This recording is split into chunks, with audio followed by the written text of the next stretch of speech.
It takes ages to brush and clean up all my face and head. My fur is so long and finicky.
Welcome to another demo of a prosthetic piece from our catalog.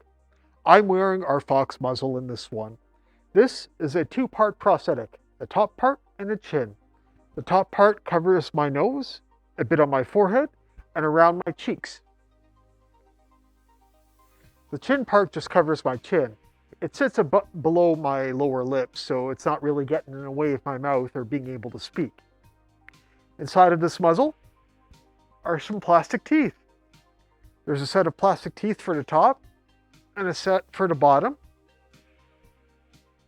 I don't know if you can see these. They just sit inside of a groove in the prosthetic, and they're glued in place with some instant adhesive. The version I'm wearing is made in hot foam latex, so it's very soft, very pliable, and squishy. Being made in hot foam latex, this piece is extremely flexible and will track my expressions and facial movements really well. You'll notice that I can smile and the piece will naturally smile and go up with it.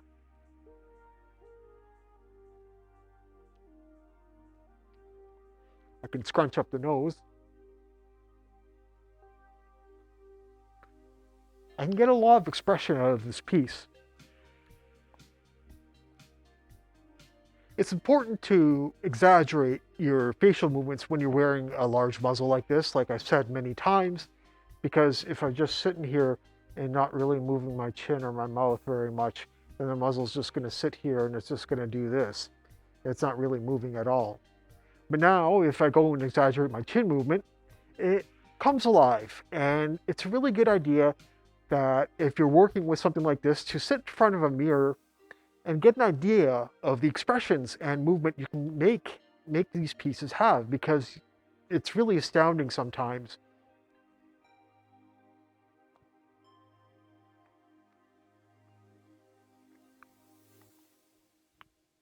You can get a full range of motion out of the jaw part. Now this was just glued on with Prosthetic adhesive, and I painted it up with water-based makeup.